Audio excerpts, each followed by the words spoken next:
Welcome to Robot House. Halloween Spooktacular. Spooktacular is not trademarked, I checked. Today we're going to do TV episodes that you should watch on Halloween. There's a lot of them, so don't think of this as a definitive list. Go out and find your own Halloween. But listen to this first. We need the muse. I need to start monetizing this channel. Mark is with us today. Pat was cursed by Skype, apparently. And Steve, unfortunately, is in the path of an active hurricane.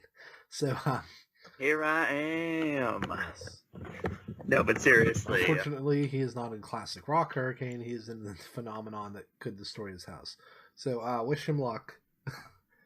And if anything bad happens, you should buy from Otaku henshin. Might not be able to. From what I understand, his house is right in the path of the hurricane. So, buy some soggy boxes. It'll be okay. Buy a slightly damaged Hatsune Miku, or is it Hatsune Miku? Hatsune Miku. Yes. Buy a half-damaged Hatsune Miku doll for 10% off on Otaku Henshin. Using coupon code, whatever the name of the hurricane is. Yeah. Hurricane Trump, I believe. Hurricane Trump. Because it's lowering property values and it's targeting black people. Oh, that's getting cut. No, it isn't. Any Trump insult is fair game. Now, on to our Halloween TV. Since Pat isn't here, he did have a few he wanted to talk about. We weren't going to do Steve's because he has a wildly different childhood than any of us. So the stuff he likes, we probably haven't watched. But Pat did tell us to mention the Bob's Burger Halloween specials, which are all pretty solid. My personal favorite is last year's, where they scare Louise. But the one where they're trapped in the box fort is pretty good too. Though I can't watch that one, it makes me uncomfortable. I have still yet to watch any of Bob's Burgers. Really? It's pretty good. I mean, another time, another place, probably. It's not that I don't like this show. I think I'm intimidated by how many seasons are there now? There's a lot, but you don't need to watch the first season, really. Like, maybe the first 2 episodes. My closest experience with the show is the Archer crossover. That one is pretty good. Everything from season 2 on is pretty great. And it's like, we're talking season 3, 4 of The Simpsons. Great. The highest praise I can award. All right. Well, maybe one, there's like a crappy snowy weekend or whatever, or I'm laid up on the couch or something. Well, they're all pretty much standalone. All you really need to know is the restaurant doesn't do well. And the rest is pretty self-explanatory. Bob is an alcoholic. Funny alcoholic, which I didn't think they could do anymore, but they managed it. But yeah, maybe give the I don't think it's still up on Hulu, but yeah, maybe give the Halloween episode a shot. New season should be up soon on Netflix. But yeah, it's a very underrated show.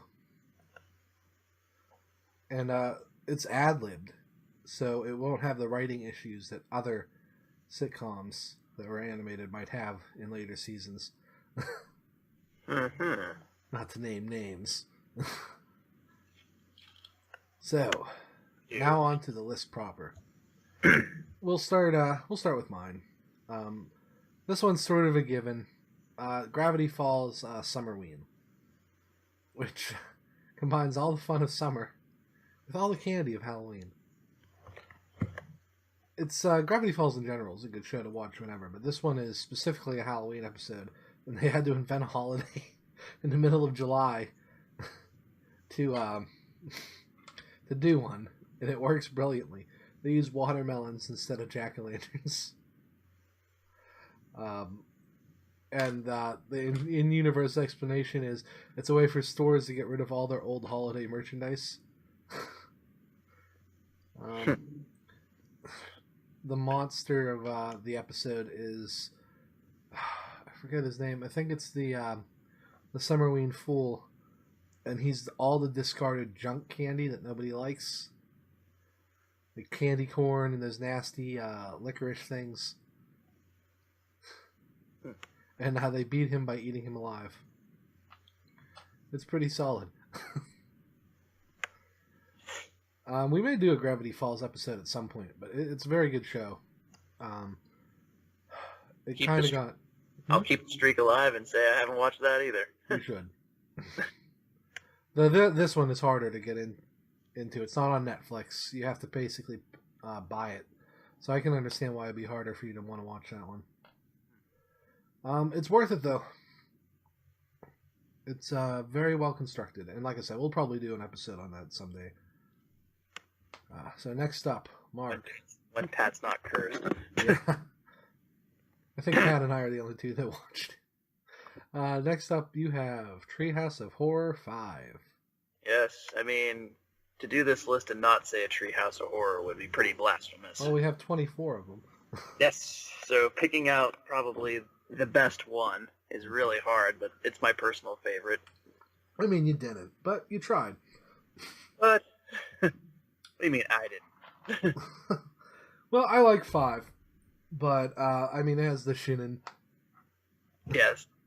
But my personal favorite is the one with the statues. I can't remember the whole thing off the top of my head. It's been a while since I rewatched The Simpsons. But the statues coming to life, I think Homer in 3D was in that one as well. Oh, the Omega Man. Yeah. Did anyone see Tron? No. No. No. Yes. I mean, no. But no, you picked up a very good one. Yes. I mean, the shinning, as you joked about it before we started recording, this is the Willie Dies trilogy. Yes.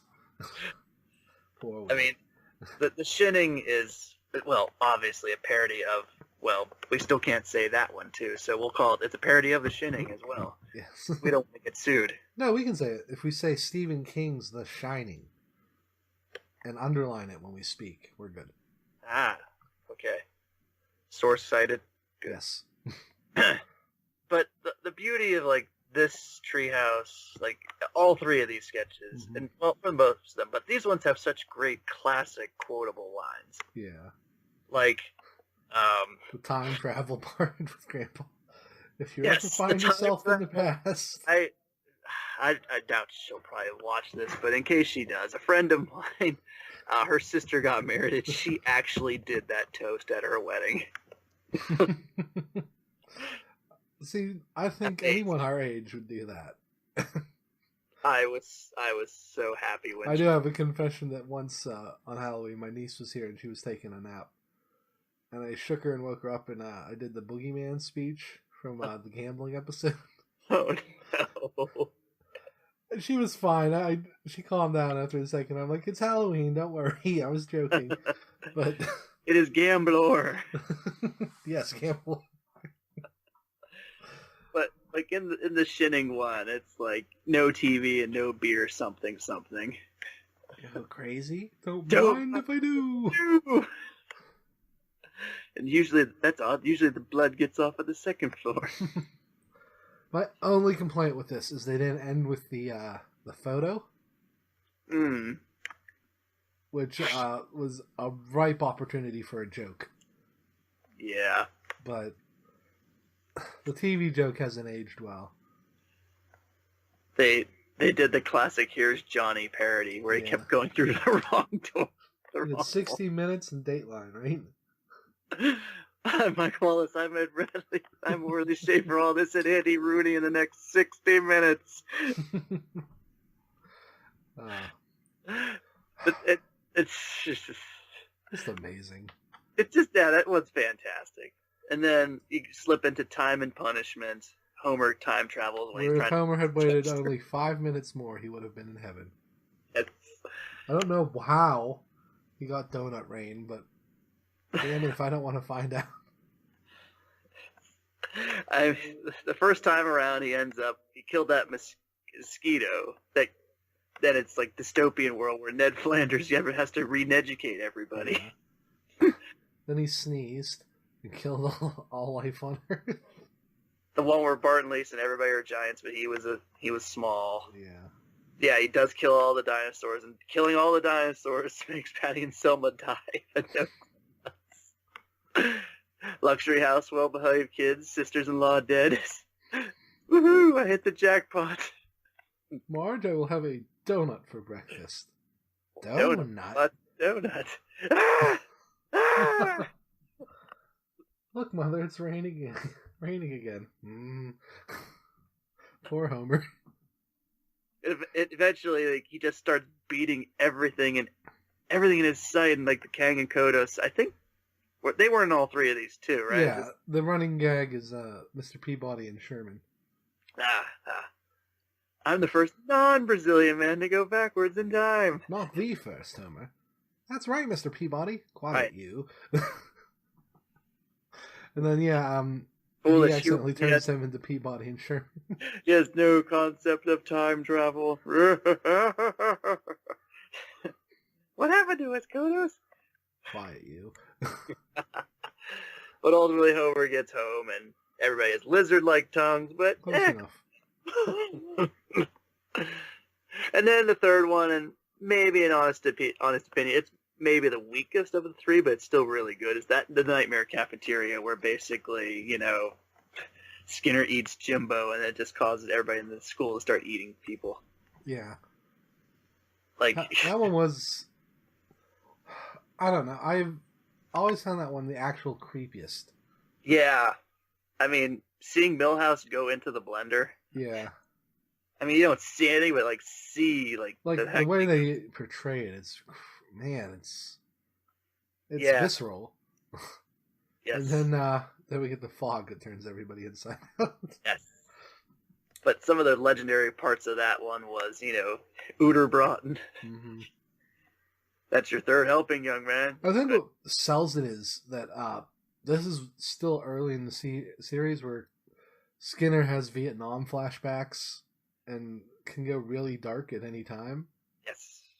I don't think it would work with modern Skinner, but it works really well with like season 1 and 2 Skinner. Johnny! Let's check on how the free-range children are doing. Homework is eat a stick of butter. I love the nonsense Marge gave them. You go right back in there and say, "Don't eat me."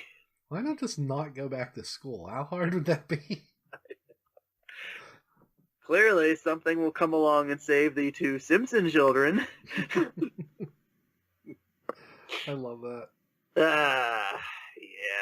I think, wasn't this the one that had the, this was the one where I think Marge started off at the beginning saying, like, you know, shouldn't watch this one. I think except the first one. Everyone until, like, the 7th season has Marge saying, please don't watch this, it's too scary. The censors don't want... Then she just gives up. Yeah. There was that TV censor one, I forget which special that was, where he's like, no. No. I don't think we can I think we can do without the crack pipe.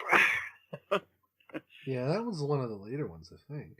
Yeah, I don't remember which one. It might be the one where Marge was the witch, maybe. I'm not sure. Yeah, that's one of the later ones.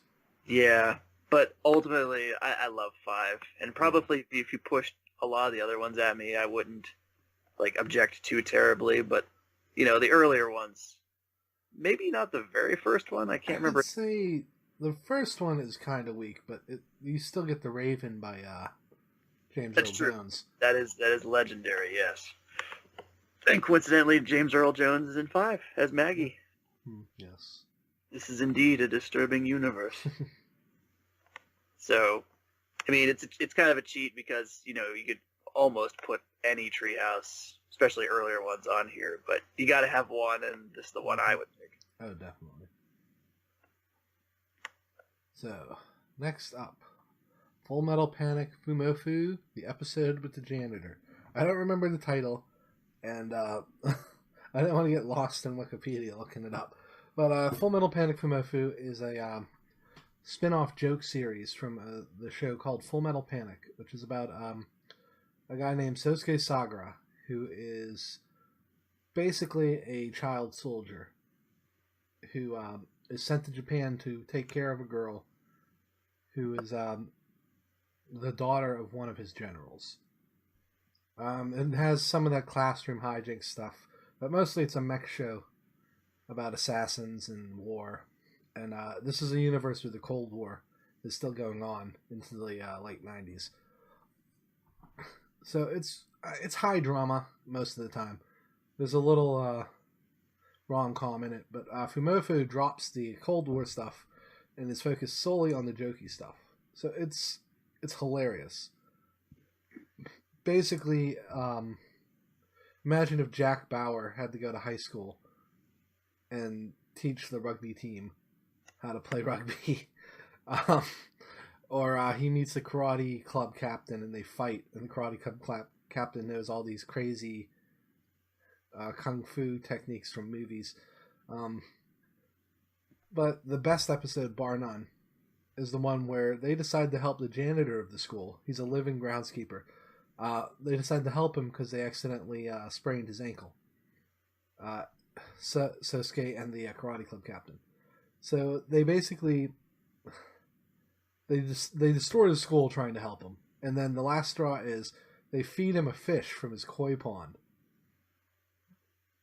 Those are pets if people that aren't familiar with the koi pond. And it was his favorite fish named Catherine. And this just sets him off. Apparently he was a war veteran. And he grabs a chainsaw, somehow gets a pumpkin on his head, and the last 10 minutes of the episode is them running away from him as he stalks them like a chainsaw maniac. Oh my god, it's hilarious. Because they're super competent fighters, so you think this 90-year-old man or whatever wouldn't be a problem. But he beats the crap out of them, and then they wake up the next morning. They don't remember anything that's happened, and they just have an inherent fear of the janitor. It's one of the Fumofu in general is hilarious, and I recommend it as a brilliant comedy series. You don't really need any information to watch it, but that episode is probably the best episode of any comedy show I've ever seen. Comedy cartoon. It's just the way it's paced, the way it makes fun of anime tropes. It's amazing. And there's no reason why he has a chainsaw. They never explain where it came from or anything. It's just great. I can't go into more detail. It's hard to find it.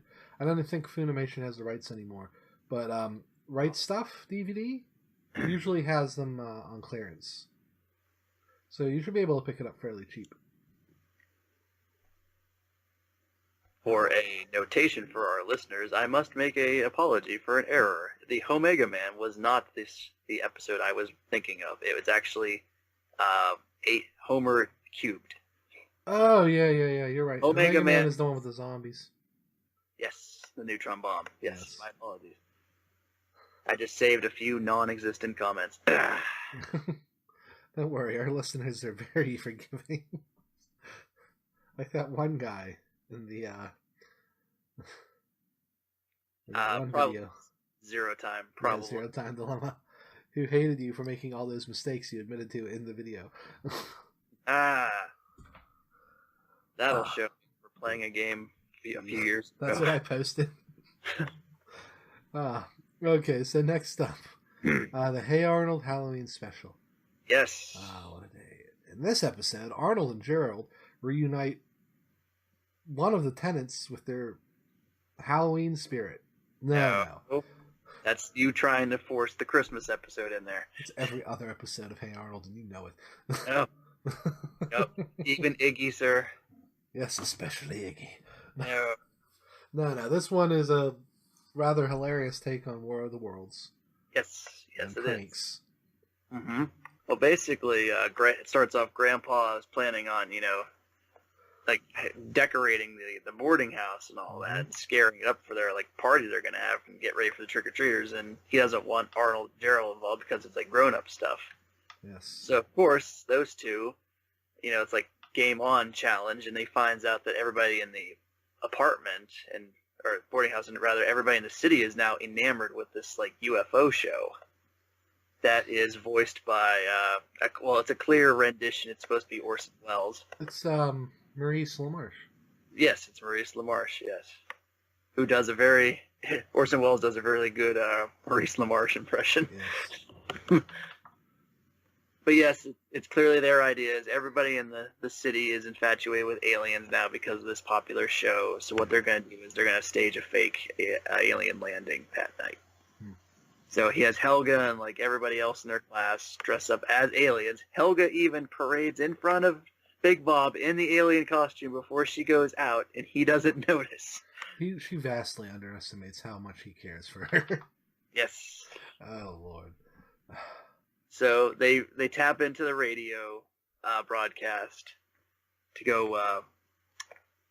Well, they don't. They replace his radio with one of those tin can phones or something. But apparently that's enough for the entire city to go insane. Yes, and it's the chaos that results that is amazing. Yes. Because it goes way too far. It Yeah, was they accidentally black out the city. Yes. And then the TV guy gets wind of it and Yes. thinks it's legit. Yes. So now the kids are being hunted by a group of lunatics. Yes. And one of the some of the beauty of this episode is you actually got to see a lot of the interaction with the adults in this series versus seeing a lot of the kids most of the time. You got to see like Grandpa and the Grandpa, Big Bob. Grandpa, Big Bob. Let's see. The principal, I believe. Yes, the principal. Yes, Principal Schwartz, something like that. Yeah. Yes. They originally when they go around to his place, they see like he's getting ready to bow down to their alien overlords, but they just grab him and throw him in the Humvee. But it just comes down to this ultimate race where it's like they're trying to get up there to where the quote unquote UFO is and try to like disarm the whole situation. But ultimately, do they actually blow the water tower up? I think they get doused in water, and I think that's what happens. Yeah, just everything like stuff comes off and all that, and they're like, ha. And basically, Grandpa is like, yeah, you got us good. Like, they told him first, and he was trying to convince everybody else, but it's just too late. There's just anarchy going around in the city. So, it just basically ended like, okay, you got us good. Let's go back to our normal lives. So, and they basically tell the UFO guy to beat it. But it's just... It's a good episode. I mean, I don't think there are any other Halloween specials for Hey Arnold. I can't remember any off the top of my head. It's like he did one for almost every holiday, it seemed. Well, I think Nickelodeon had a policy that they would only... Because they wanted to do like the Peanuts thing and have classic Halloween episodes. So, and this dates us a lot for some of our viewers, I'm sure. They used to do Halloween movies every year, and it would be the same ones, like Mark Summers' Haunted Mansion or some nonsense. And then eventually we got Nicktoons, and they would each only have the one holiday special, and they would air those every year. I think Doug got two. Ugh. By virtue of being on Disney Channel, but... Yeah. Well, and Rugrats obviously got it. Rugrats got a lot. They got holidays that people don't traditionally celebrate by watching TV. All Real Monsters was basically Halloween all the time. Except they did They had a Halloween episode. It's a religious holiday for them. Yeah. Still, on the whole, it's kind of like saying Are You Afraid of the Dark is a Halloween episode. They had but one. They all are. Okay. But yeah, I know what you mean. And Hey Arnold, I think there's no way they could have topped this one though, so I can see why they would only want to do one. Yeah, I mean, just nothing you could do could top that. They had the whole city in panic. Yeah. For one of the ultimate pranks that they committed, and it was just a ripe good parody of War of the Worlds. So. Yes. Where it was just that, kids could understand it, and the grown-ups be like, oh, okay, that's what they're going for. Yes. Well, I mean, everyone knows that story now. It's almost on the level of urban myth. Yeah. What also makes it is just Maurice LaMarche was such a good presence in that show. Yes. He was not only Big Bob, but he was also the Orson Welles guy, and just, I'm sure it was more voices we can't even think of. Yeah. Yeah. But, yeah, it's just one of those shows where he was just so strong for being in it, and that's because, what was it, Bartlett's, he has a relation to Groening, so. I think they were in the same animation school. I want to say also familial in a sense, too, like something in-law, too. It's possible. Maybe one of them married the other sister. Yeah. But they're definitely peers, and there is a lot of Simpsons cast in Hey Arnold. They have Tessa Lynetta. Tress MacNeille. Almost forgot her name. Yeah. Don't worry, folks. We'll try to get to do that episode someday. I'm sure we will. Next year, we're not going to do a list. I think we did one last year, too, so we're going to have to think of better Halloween content. Maybe we'll do... Actually, maybe if we have time this month, maybe we can do a commentary for Hey Arnold Halloween. That'd be fun. Yeah. If Skype ever works for Pat.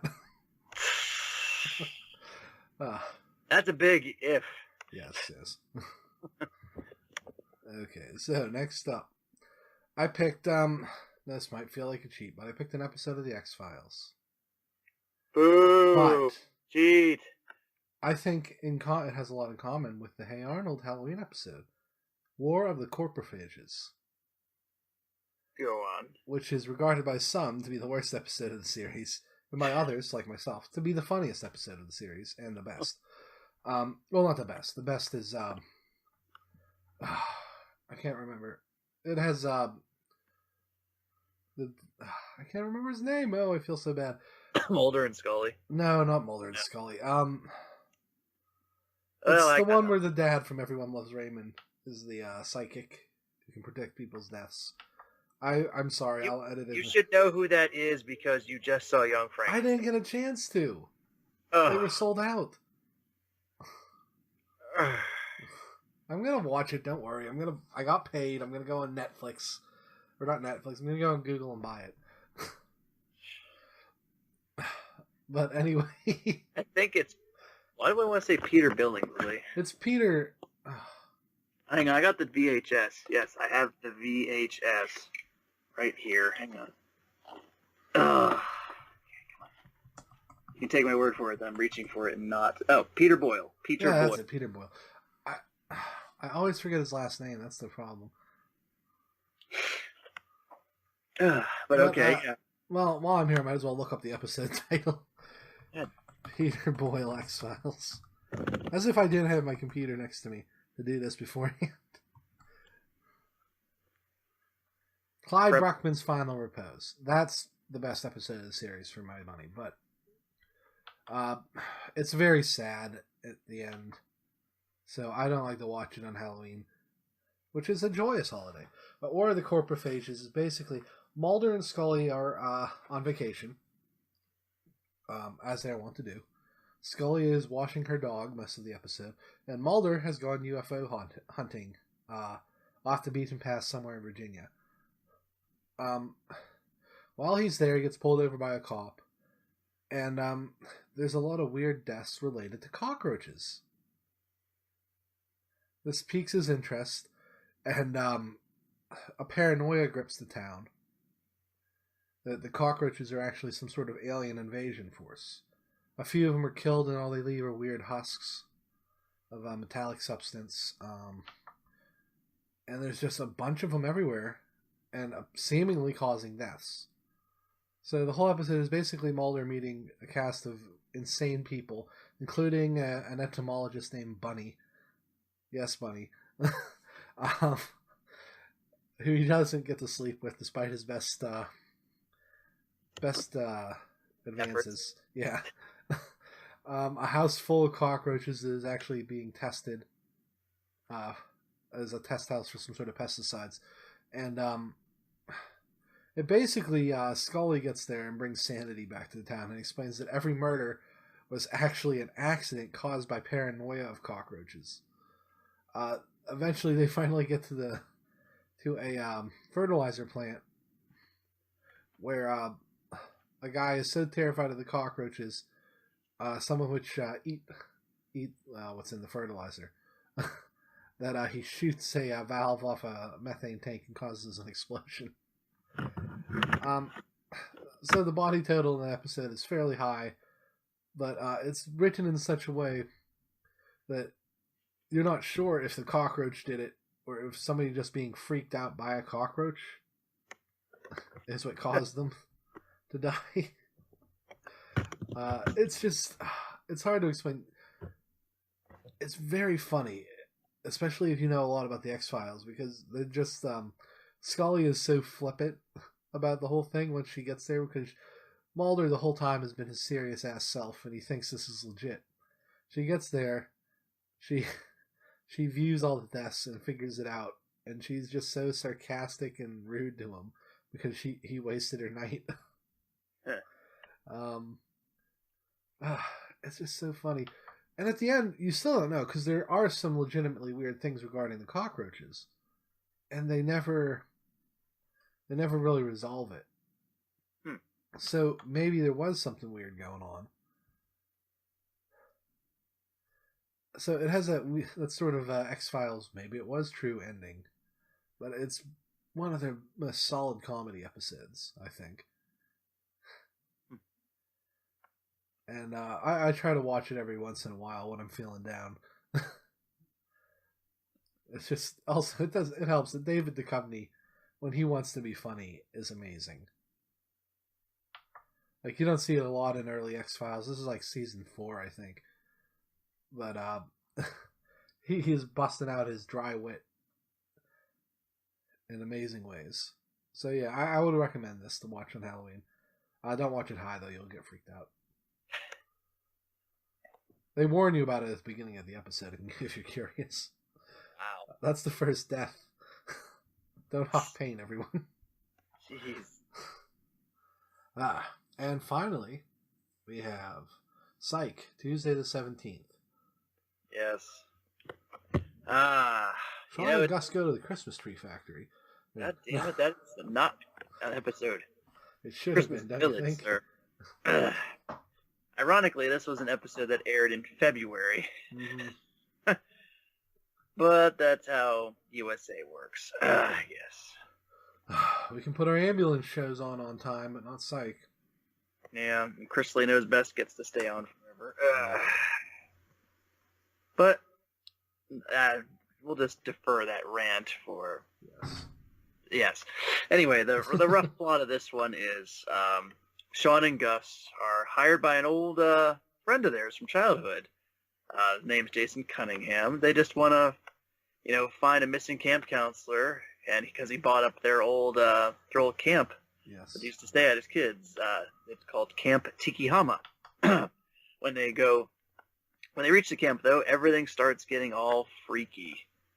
Like, Jason gets all zoning out, walks around with a doll.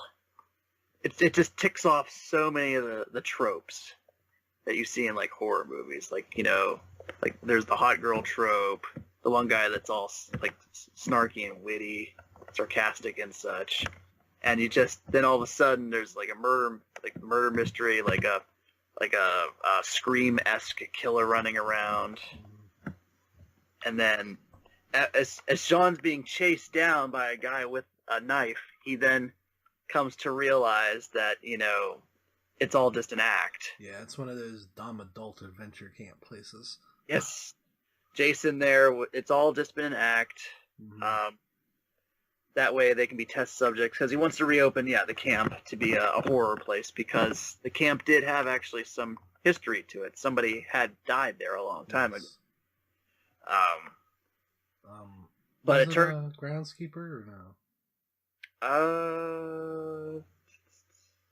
I don't remember exactly, but it is that. It wasn't like a slasher murder. It was just a murder. It was an accident. But they were building the horror camp based on that incident. Yeah, and you find out who there actually is a killer act in the camp, Yeah. and yeah, that person does have a connection to that death that happened all those years ago, Mm-hmm. and so yeah, thankfully, Juliet saves the gets up day. there. Yeah, Juliet gets up there and saves them. Yeah. The side B story that's not Halloween at all, unless you want to count it as being a Nightmare for Lasser. He actually has dinner with his ex-wife, Yeah. hoping that they can reconcile. But it's all about like she wants to push the papers I on him. feel that was like a time filler. I do too. Like they needed Timothy Osmond in the episode. Yeah. Because we never see his wife again. No, I think after that is it. Yeah. That's really weird. The beauty of this episode is, you get to see some of Sean's jealous side at Gus because Gus and Jason were buddies at camp. Yes.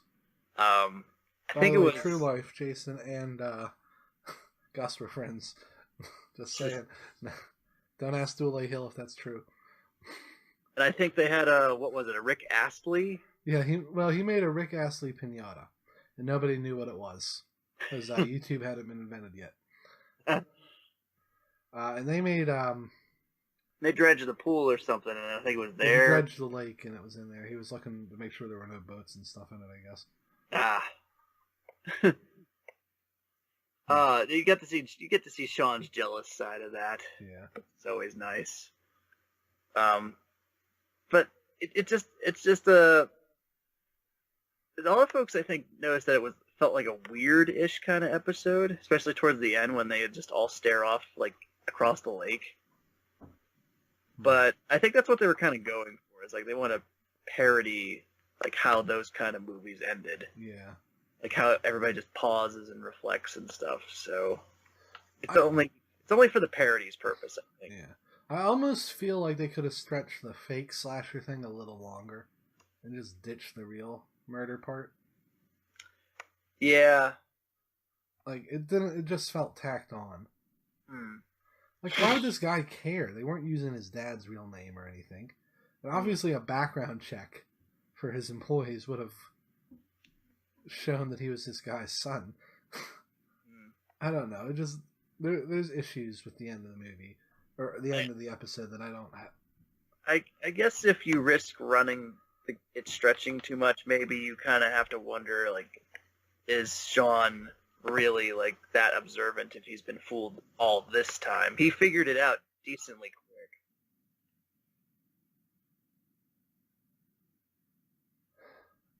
No, I think if you make it clear at the end reveal that he's been playing along for the last half of the episode, like save the Gus isn't afraid of blood thing for the last half of the show, and he called Juliet to mess with them. Right. She was in on it. I think that would have been better.